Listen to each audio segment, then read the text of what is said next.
बीड जिल्ह्यात सध्या राजकारणात वादळ उठले आहे। एकीकडे निलंबित पोलीस अधिकाऱ्याचे आरोप तर दुसरीकडे माजी सहकार मंत्री धनंजय मुंडे यांची तब्येतीची गूढ सावली।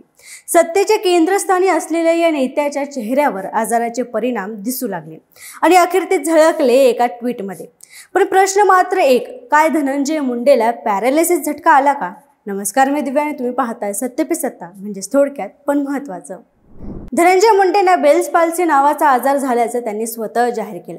चेहऱ्याचे स्नायू सैलावणे, बोलण्यात अडथळा येणे, चेहऱ्यावर स्पष्टतेने बदल जाणवणे हा केवळ वैद्यकीय प्रश्न नव्हता, तर एका नेत्याच्या प्रभावशाली अस्तित्वावर आघात करणारा झटका होता। कारण गर्दीतही उठून दिसणारा नेता, बोलण्यात वेगळी धार असलेला वक्ता आज बोलण्यास असमर्थ ठरत होता। सत्तेच्या सिंहासनावरून खाली उतरताना शरीरही थकायला लागलं होतं। बाबासाहेब पाटील यांनी दिलेल्या माहितीमुळे तर राज्यात खळबळ उडाली होती। त्यांना अर्धांगवायूचा झटका आला आहे या एका वाक्याने माध्यमांची दिशाच बदलली। पण खुद मुंडेंनी या चर्चांना पूर्णविराम दिला। अर्धांगवायू नाही, बेल्स पाल्सी आहे आणि अजूनही बोलताना त्रास होतो असं त्यांनी स्पष्ट केलं। पण प्रश्न केवळ आजाराचा नाही, हा आजार कोणत्याही क्षणाला सार्वजनिक जीवनात असलेल्या व्यक्तीच्या आत्मविश्वासाला हादरू शकतो। माजी मंत्री असले तरी धनंजय मुंडे हे अजूनही बीडमधील जनतेचे एक प्रभावी नेते आहेत। मात्र बोलता न येणं, जनतेसमोर संवाद साधता न येणं हे त्यांच्यासारख्या नेत्यासाठी केवळ वैद्यकीय त्रास नाही, तर एक मानसिक संघर्ष आहे। या आजाराने त्यांच्या राजकीय पुनरागमनावर मोठा प्रश्नचिन्ह उभा केला आहे। विरोधक त्यांची कमकुवत स्थिती पाहून टीकेचा मारा करत आहेत, तर समर्थकांच्या डोळ्यात भीती आणि सहवेदना आहे।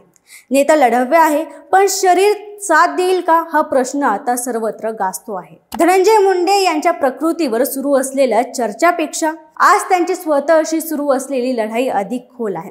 चेहऱ्याची अर्धी हालचाल हरवली असताना शब्दाच्या धारदार फेकणाऱ्या नेत्याला स्वतःच्या आवाजासाठी लढावं लागतं आहे।